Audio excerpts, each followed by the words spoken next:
دنیا میں 4 طرح کے لوگ پائے جاتے ہیں، یہ پوری کائنات کا خلاصہ حضور نے بیان کیا۔ سب سے پہلے عبد رزقہ اللہ مالا و علما، پہلا شخص وہ جس کو اللہ نے مال بھی عطا کیا، سمجھ بوجھ بھی عطا کی، علم بھی عطا کیا۔ فہو یتقی فیہ ربہ، اور وہ اس معاملے میں اللہ سے بہت ڈرتا ہے، اسے پتہ ہے کہ مال کا حساب بھی ہونا ہے۔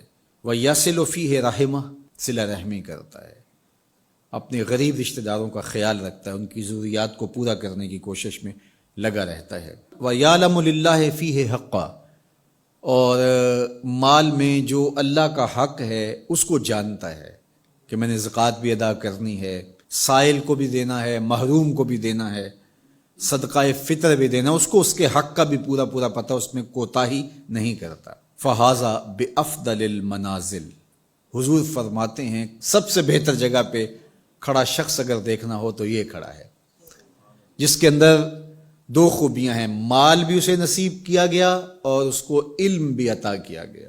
دوسرا شخص وَعَبْدٌ رَزَقَهُ اللَّهُ عِلْمًا، وہ شخص جس کو اللہ نے علم کا نور عطا کیا، سمجھ بوجھ عطا کی، فہم و ادراک سے مالا مال کیا۔ وَلَمْ يَرْزُقْهُ مَالًا، لیکن مالی حالت اس کی مستحکم نہیں ہے، بہتر نہیں ہے۔ فَهُوَ صَادِقُ النِّيَّةِ، لیکن وہ نیت کا بڑا سچا شخص ہے۔ یقول، وہ کہتا ہے لو ان لی مالا لعملت بعمل فلان، اگر میرے پاس بھی مال ہوتا تو میں بھی فلاں کی طرح اچھے اعمال کرتا۔ جس طرح اس نے مسجد بنوا دی، اس نے دارالعلوم کھڑا کر دیا، اس نے غریبوں کی مدد کی، تو غریبوں کو دیکھ کے اس کا دل کڑتا ہے، کاش کہ میرے پاس ہوتا تو میں ان کی مشکل حل کر دیتا۔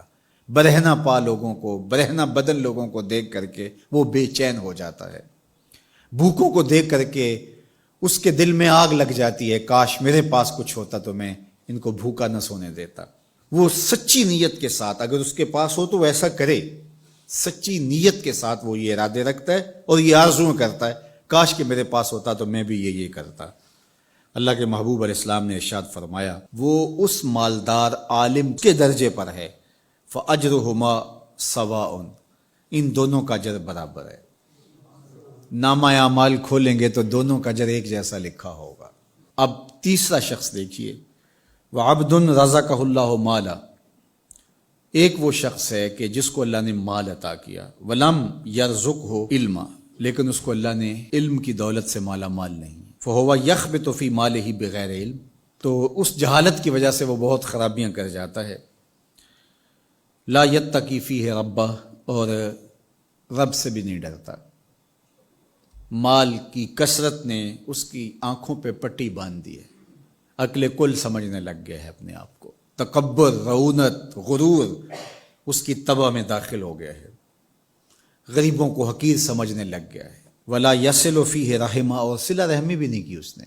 ولا یعلم للہ فیہ حقا، اور مال کا جو حق ہے اس کو بھی وہ فراموش کیے ہوئے۔ فہذا باخبث المنازل، میرے حضور فرماتے ہیں یہ سب سے بری جگہ پہ کھڑا ہے، یہ خبیث ترین جگہ کا حامل شخص ہے۔ وعبد لم یرزقہ اللہ مالا ولا علما، چوتھا شخص وہ ہے جس کو مال بھی نہیں دیا گیا اور جس کو علم بھی نہیں دیا گیا، کنگال بھی ہے اور جاہل بھی ہے، نہ علم دیا گیا، سوجھ بوجھ بھی نہیں دی گئی۔ فہو یقول، اب وہ کیا بولتا ہے، لو ان لی مالا، اگر میرے پاس مال ہوتا، لعملت فیہ بعمل فلان، تو میں اس کی طرح عیش و عشرت کرتا، میں بھی یوں ہی اس مال سے اپنے نفس کی تسکین کا سامان کرتا، اپنی خواہشات کی تکمیل کرتا۔ تو وہ یہ آرزو کرتا ہے، فہو بنیتہ، تو وہ اس کی نیت پر ہے۔ فوزرہما سواء، تو اللہ کے محبوب علیہ الصلوۃ والسلام فرماتے ہیں ان دونوں کا گناہ برابر ہے، یہ کل قیامت کے دن اسی کے ساتھ کھڑا ہوگا۔ تو یہ 4 طرح کے لوگ اس دنیا پہ پائے جاتے ہیں۔ اب ہم دیکھ سکتے ہیں کہ ہم کس درجے پہ ہیں۔